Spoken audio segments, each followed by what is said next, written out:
Hello students, हम लोगों ने पिछली क्लास में परसेंटाइल रैंक निकालना सीखा था। आज हम लोग परसेंटाइल निकालना सीखेंगे और देखेंगे कि परसेंटाइल क्या होती है और इसे कैसे निकालते हैं। तो सबसे पहले हम लोग परसेंटाइल या सेंटाइल को समझने का प्रयास करेंगे। सेंटाइल या परसेंटाइल का मतलब होता है बेटा पोजीशन इन 100%, यानी 100% में जो हमारी पोजीशन की जो लाइन है उस लाइन को हम परसेंटाइल कहते हैं। ठीक है, अगर मान लो परसेंटाइल हमारा, अगर हम मान लो P25 कैलकुलेट कर रहे हैं, इसका मतलब है मैं कैलकुलेट करना चाह रहे हैं कि 25% से नीचे कितने लोग लाइक्स करते हैं, यानी कितने लोग 25% के नीचे हैं। देखो पीपी और पीआर में थोड़ा सा अंतर है। पीआर में हम उस डेटा को देखते हैं कि डेटा कहाँ है, और पीपी में या परसेंटाइल में हमें देखते हैं कि वो लाइन कहाँ है, उस लाइन के कितने नीचे कितने लोग, यानी पीपी और पीआर एक दूसरे का रिवर्ट होता है। अगर मान लो किसी भी पीपी की वैल्यू अगर 25 आ रही है, मान लो किसी 25 की वैल्यू अगर 22 आ रही है, इसका मतलब हुआ पीआर 22 की वैल्यू 25 आएगी। ठीक है, तो पीआर क्या बताता है? पीआर डेटा की का पोजीशन बताता है, और पीपी क्या बताता है? पीपी ये बताता है कि उस पोजीशन पे कितना डेटा होगा। ठीक है, यानी एक में हम डेटा कैलकुलेट करते हैं और एक में हम पोजीशन कैलकुलेट करते हैं। ये पीपी और पीआर में एक मेजर डिफरेंस है। ठीक है, अब जैसे एग्जांपल मैं आपको दे रहा हूं P1। P1 का मतलब होता है 1% स्कोर लाइन, यानी 1% स्कोर में कितने आंकड़े हैं। P15 का मतलब क्या हो गया? 15% स्कोर के नीचे कितने लोग हैं, और P50 का मतलब हो गया 50% से नीचे कितने लोग हैं। ठीक है, अब इसको हम कैलकुलेट करने का प्रयास करेंगे, तो यहाँ पर भी हम दो सिस्टम यूज करेंगे, एक परसेंटाइल फॉर अनग्रुप डेटा और दूसरा परसेंटाइल फॉर ग्रुप डेटा। तो परसेंटाइल फॉर अनग्रुप डेटा में हम क्या करेंगे, उसके लिए सिस्टम क्या है? उसके लिए हमारा फार्मूला है P I is equal to, या किसी की बुक में आपको P X is equal to मिल जाएगा, या किसी बुक में P capital N is equal to मिल जाएगा। अलग अलग सिंबल है, सब कोई लेना देना नहीं है। तो P I is equal to क्या है? I n+1 by 100th item. ठीक है, 100th ऑब्जर्वेशन, जहाँ आई का मतलब क्या है? 1 2 3 4 5 6, ये नंबर है 299 तक हम जा सकते हैं। ठीक है, तो फॉर्मूला यहाँ पे क्या हो गया? अगर हमें किसी का पीआई निकालना है, हम उस पीआई के लिए हम क्या करेंगे? आई ब्रैकेट में n+1 और टोटल होल का डिवाइड कर देंगे अगर हम 100 से, तो हमें वो टर्म मिल जाएगा जिस टर्म पे हमारा पीआई है। ठीक है, अब एक न्यूमेरिकल ले लेते हैं बेटा। एक न्यूमेरिकल हम ले लेते हैं। हमने यहाँ पे 20 स्टूडेंट का हमने स्कोर लिया है। यहाँ पे 20 स्टूडेंट का स्कोर है 20, 30, 21, 29, 10, 17, 18, 15, 27, 25, 16, 15, 19, 22, 13, 17, 14, 18, 12 एंड 9। अब क्या पूछ रहा है? यहाँ पूछ रहा है find the value of P10, P20 and P80। यहाँ पे तीन न्यूमेरिकल है, हमें P10 बताना है, P20 बताना है और P80 बताना है। ठीक है, तो इसमें से कोई एक न्यूमेरिकल हम लोग लगाते हैं, हम लोग P10 निकालने की कोशिश करते हैं। तो सबसे पहले हमें करना क्या पड़ेगा बेटा? यहाँ पे जो डेटा हमारा दिया हुआ है, इस डेटा को सबसे पहले हम असेंडिंग आर्डर में अरेंज कर लेंगे। तो देखो ऊपर के डेटा को हमने असेंडिंग आर्डर में अरेंज कर लिया, तो क्या आ गया? 9, 10, 12, 13, 14, 15, 15, 16, 17, 17, 18, 18, 19, 20, 21, 22, 25, 27, 29 एंड 30। ठीक है, तो यहाँ पे हमने क्या किया, जो हमारा ऊपर डेटा ऐसे ही मिक्स था उसको हमने असेंडिंग आर्डर में लिख लिया। अब P10 निकालना है। P10 का मतलब फार्मूले में I इज इक्वल टू हमें 10 रखना पड़ेगा। अब जरा इस फार्मूले को ध्यान से देखो, I इज इक्वल टू 10 रख लो। n कितना है? स्टूडेंट यहाँ पे कितने 20 स्टूडेंट्स हैं, n इक्वल टू कितना हो जाएगा 20 हो जाएगा। तो हमने यहाँ पे P10 कैलकुलेट किया। हमने क्या किया यहाँ पे देखो ध्यान से, हमने I की जगह पे 10 रख दिया, n की जगह 20 रख दिया और इसको सॉल्व किया तो आ गया 2.1 ऑब्जर्वेशन। अब आपको मैंने एक बार पहले ही बताया था कि अगर हम 0.1 को निकालेंगे तो कैसे निकालेंगे, ठीक है। अब यहाँ पे क्या आ गया 2.1। अब देखो दूसरे नंबर पे कौन सा नंबर है, तो यहाँ फिर क्या हो जाएगा, यहाँ वही सिस्टम हो जाएगा, टूथ टर्म प्लस 0.1 इंटू तीसरा ऑब्जर्वेशन माइनस दूसरा ऑब्जर्वेशन। मैंने पहले ही बताया था जब हमें पॉइंट निकालना होता है तो हम क्या करते हैं, तीसरा माइनस दूसरा कर देते हैं, यानी थर्ड ऑब्जर्वेशन माइनस 12 हो जाएगा। क्यों? क्योंकि यहाँ पे 2.1, अगर यहाँ पे 3.1 वैल्यू आती तो क्या करते, 3 प्लस 4 माइनस 3 कर देते। ये मैंने आपको एक बार पहले बताया था, वही चीज यहाँ पर भी है। तो अब देखो दूसरे और तीसरे नंबर पे कौन सी वैल्यू है, आप देखो यहाँ पे दूसरे नंबर पे 10 है और तीसरे नंबर पे यहाँ पे 12 आ रहा है ना। तो दूसरे की वैल्यू क्या हो गई 10 हो गई, प्लस लगाया, 0.1 लिखा, 0.1 लिखने के बाद ब्रैकेट में क्या लिखा, तीसरे की वैल्यू कितनी आई 12 और दूसरे की वैल्यू कितनी आई 10, तो 12 माइनस 10 हमने कर दिया तो वैल्यू आ गई 10.2। ठीक है, इसका मतलब क्या हो गया, इसका मतलब हो गया P10 की वैल्यू कितनी हो गई 10.2 इसकी वैल्यू आई। इसका मतलब ये हो गया बेटा कि 10% नंबर पाने वाले जो लोग हैं वे 10.2 लोग हैं। तो इस तरह से P10 की वैल्यू हमने निकाल ली है, इसको कहते हैं P10 की वैल्यू निकाल ली। ऐसे ही आप चाहें, आपके न्यूमेरिकल दो क्वेश्चन हमने यहाँ पे बनाया हुआ है, इसमें P20 और P80 और P80 आप निकाल के देखिएगा। पहले हम अगर P20 निकालना होगा तो हम क्या करेंगे, आई की जगह पे 20 करके हम वैल्यू निकाल लेंगे कि कौन सा ऑब्जर्वेशन या कौन सा टर्म या कौन सा आंकड़ा उस पोजीशन पे आ रहा है, ठीक है। और फिर वैसे ही हम P80 की निकाल लेंगे। तो दो आपके लिए प्रैक्टिस का वर्क है जिसे आप कर लीजिएगा, ठीक है। अब हम सेकंड बात करते हैं बेटा percentile for group data. Group data के लिए थोड़ा सा बड़ा फार्मूला हो जाता है, इस फार्मूले को कहते हैं P is equal to L plus P small p capital N by 100 minus F by small f into I. इन सारे नंबर से आप पहले से परिचित हो, आप जानते हो L क्या होगा, L उस ग्रुप की लोअर लिमिट होगी जिस ग्रुप में वो P लाई करेगा, ठीक है। स्मॉल p का मतलब स्मॉल p का मतलब यहाँ पे है बेटा कि आप कौन सा p निकाल लो, P10 निकाल रहे हो, P20 निकाल रहे हो, P30 निकाल रहे हो, उससे यहाँ पे स्मॉल p कहते हैं। कई बुक्स में p, इस स्मॉल p की जगह पे कई बुक्स में x लिखा मिल जाता है, कई बुक में यहाँ पे छोटा n लिखा मिल जाता है, उससे आप परेशान नहीं होंगे। p का मतलब वही वहां जैसे वहां i था वैसे यहाँ पे p स्मॉल p है। स्मॉल p का मतलब है हम परसेंटाइल किस रेंज पे निकाल रहे हैं, 10 पे निकाल रहे हैं कि 20 पे कि 30 पे कि 50 पे, जिस पे निकाल रहे हैं p की वैल्यू स्मॉल p की वैल्यू वही हो जाती है। ये आप जान रहे हो। कैपिटल N का मतलब क्या, कैपिटल N का मतलब है फ्रीक्वेंसी का जोड़। कैपिटल F का मतलब क्या है, कैपिटल F या इसको इसी को हम CF भी कहते हैं। तो कैपिटल F का मतलब क्या है, कैपिटल F का मतलब है ग्रुप से ठीक पहले की संचयी आवृत्ति या कम्युलेटिव फ्रीक्वेंसी। F का मतलब क्या है, F का मतलब है उस ग्रुप की फ्रीक्वेंसी। और I का मतलब क्या है, I means the class interval, ठीक है।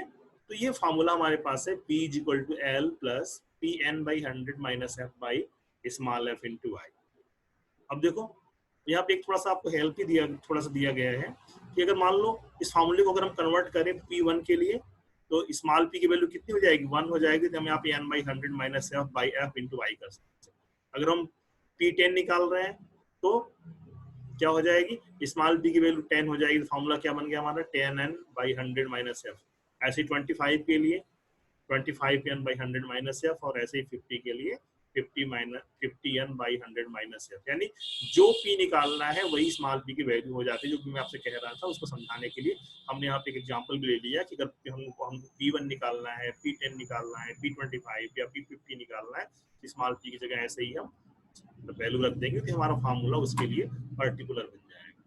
ठीक है, अब एक न्यूमेरिकल लेते हैं, एक हमारे पास न्यूमेरिकल हम ले रहे हैं, और इस न्यूमेरिकल का हमें क्या निकालना है, परसेंटाइल 25 निकालना है, यानी p25 हमें यहाँ पे कैलकुलेट करना चाह रहे हैं ना। तो p25 हम कैलकुलेट करना चाह रहे हैं यहाँ पे बेटा। अब देखो p25 कैसे कैलकुलेट हो,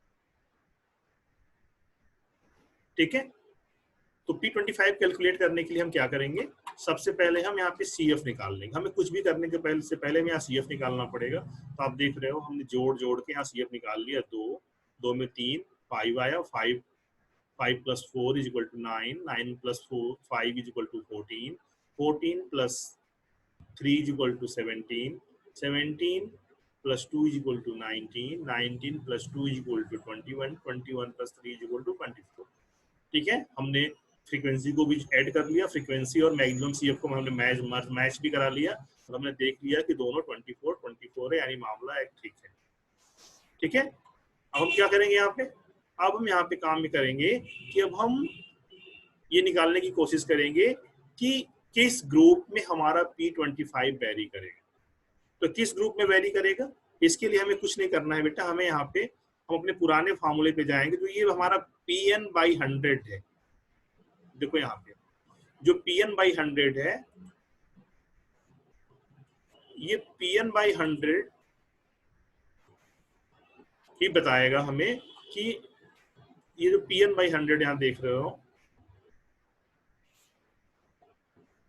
ये pn/100 ये बताएगा कि हमें किस ग्रुप में जाना है। यानी कि अगर हमें ग्रुप खोजना है तो हम क्या करेंगे, हम पहले उस ग्रुप को निकालने के लिए क्या करेंगे, pn/100 कर लेंगे। इसकी जो वैल्यू आएगी वही ग्रुप होगा। अब देखो यहाँ पे हमने न्यूमेरिकल में क्या किया, pn/100 कर लिया। कैसे किया, n × p/100 कर लिया। अब देखिए हमको p25 निकालना, हमने p25 कैसे निकालेंगे, हमने क्या किया, n की वैल्यू 24 रखा, p की वैल्यू यहाँ पे 25 रखा, और इसको 100 से डिवाइड कर दिया, तो हमारा आ गया 6। ठीक है, हमने क्या किया यहाँ पे, हमने यहाँ पे pn/100 निकाल लिया। ठीक है, pn/100 निकालने से क्या हो गया, pn/100 निकालने से हमको वैल्यू मिल गई 6। अब हम देखेंगे कि CF में वो 6 कहाँ पे आएगा। अब जरा देखो 6 कहाँ पे आएगा, 5 में तो आएगा नहीं, 5 के बाद वाले ग्रुप में 6 आएगा। यानी जो हमारा ये ग्रुप है बेटा, जो हमारा ये ग्रुप निकल के आया, ये ग्रुप ही p25 का ग्रुप होगा। ठीक है, ये ग्रुप किसका हो गया, ये p25 का ग्रुप हो गया।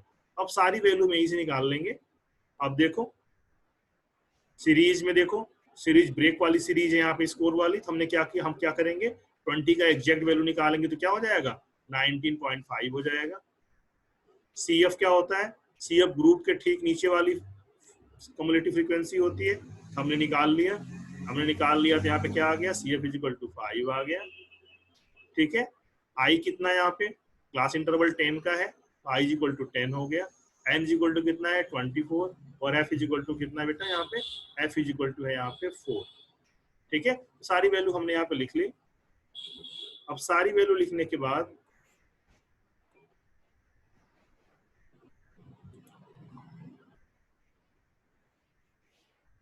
तो सारी वैल्यू लिख ली हमने, तो इस सारी वैल्यू को हम फार्मूले में पुट अप कर देंगे। फार्मूला हमें पहले से लिख लिया यहाँ पे, p25 = L + 25n/100 - f/f × I। ठीक है, अब देखो L की वैल्यू कितनी हो गई, 19.5। तो हमने यहाँ पे 19.5 लिख लिया। अब हम क्या करेंगे, 25, n की वैल्यू 24 है, और f की वैल्यू 5 है, I की वैल्यू 10 है, और स्मॉल f की वैल्यू 4 है। ये सारी वैल्यू हमने यहाँ पे रख ली। देखो अब हम क्या करेंगे, इसको हल करेंगे। 25 × 24/100 करेंगे। देखो 25 से 100 को डिवाइड करेंगे तो 4 आएगा, 4 से 24 डिवाइड करेंगे तो 6 आ जाएगा। तो यहाँ पे आ गया 6 - 5 × 10/4, 6 - 5 = 1। ठीक है, 10/4 इज इक्वल टू 22.5, तो इसकी वैल्यू पूरे की आ गई 2.5। 2.5 को हमने 19.5 में ऐड कर दिया, तो P25 की वैल्यू आ गई हमारी 22। ठीक है,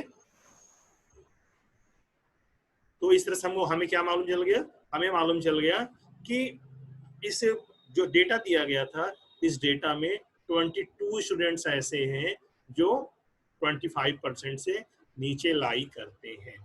ये पूरा का पूरा प्रोसेस है जिसको मैंने आपको बताया। ठीक है, एक बार अगर हम आपको रिकॉल करा लें तो हमने क्या बताया आपको, परसेंटाइल क्या बताता है, परसेंटाइल एक बाउंड्री बताता है कि इसके नीचे कितने स्टूडेंट उस ग्रुप में या उस डेटा में हैं, और इसको निकालने का दो मेथड बताया गया आपको, एक अनग्रुप डेटा का और एक ग्रुप डेटा। ठीक है, अनग्रुप डेटा के लिए फॉर्मूला क्या बताया गया आपको, अनग्रुप डेटा के लिए फॉर्मूला बताया गया, अनग्रुप डेटा के लिए हमने फॉर्मूला आपको बताया IN+1/100। हाँ, IN+1/100। हमें जिसका भी निकालना होगा P25, P80, P90, मतलब P1, P2, P50, P15, हम कुछ भी निकाल सकते हैं। तो हम क्या करेंगे, आई की जगह वो वैल्यू रखेंगे, एन की वैल्यू रख लेंगे, काउंट करके कितने हमारे रॉ डेटा में हमारा कितने स्कोर है, कैलकुलेट करके हमने वो वैल्यू निकाल लेंगे कौन सा टर्म या कौन सा ऑब्जर्वेशन इस वैल्यू के अंदर आएगा। अब हम क्या करेंगे, अब हम जैसे मान लो जो मैंने क्वेश्चन बताया था उसमें क्या आया था, उसमें वैल्यू आई थी 10.2, तो मैंने आपको पहले ही बताया था एक बार, 0.2 या 0.3 या 0.4 आ जाए तो इसको कैसे कैलकुलेट करेंगे। तो यहाँ वैल्यू कितनी आई थी, 2.1 आई थी। तो मैंने बताया था कि दूसरे प्राप्तांक को लिख लेंगे यहाँ पे, ठीक है, और उसके बाद 2.1 निकालना है, 2 के बाद क्या आता है, 3 आता है। तो एक्चुअली वैल्यू 2 और 3 के बीच में आएगी, 2 और 3 के बीच में 2.1 आएगा, इसलिए हम क्या करते हैं यहाँ पे 3 - 2 करके हम 0.1 से मल्टीप्लाई कर देते तो हमारी वैल्यू आ जाती है। ठीक है, ऐसे ही हमने ग्रुप डेटा के लिए बताया, फार्मूला हमने आपको बताया P = L + Pn/100 - f/f × I। फिर मैंने बताया कि हमें जिसका भी निकालना है, अगर मान लो P25 निकालना है, P80 निकालना है, P75 निकालना है या P60 निकालना है, हमें जो निकालना है सबसे पहले हम उसका ग्रुप खोजेंगे। ग्रुप खोजने का सिस्टम ये है कि हम लिख लेंगे, फार्मूला एक बना लेंगे, Px = Pn/100, Px = small pn capital N/100। तो P25 किसका ग्रुप क्या हो जाएगा, अगर इस क्वेश्चन हमने क्या किया था, स्मॉल p की जगह हमने 25 × 24/100 किया था, तो आंसर आ गया था हमारा 6। और हमने क्या किया, कम्युलेटिव फ्रीक्वेंसी में हमने खोजा कि 6 किस ग्रुप में आएगा। जिस हमने ग्रुप आइडेंटिफाई कर लिया, जब ग्रुप आइडेंटिफाई हो गया तो small f, capital N, L और I की वैल्यू हमने नोट कर ली, नोट करके फार्मूले में रख दिया और कैलकुलेशन करके हम वैल्यू निकाल ली। ठीक है, तो इस तरह से हमने आपको ये पूरी बात बता दी। अगर कहीं पे कोई डाउट हो, कुछ चीजें क्लियर ना हो रही हो, तो आप हमसे डिस्कस कर सकते हैं, और अगर क्लियर है तो आप कम से कम ग्रुप डेटा और अनग्रुप डेटा में P80 और P75 आप दोनों डेटा में निकाल के एक बार देख लीजिए कि आप कर पा रहे हो कि नहीं कर पा रहे।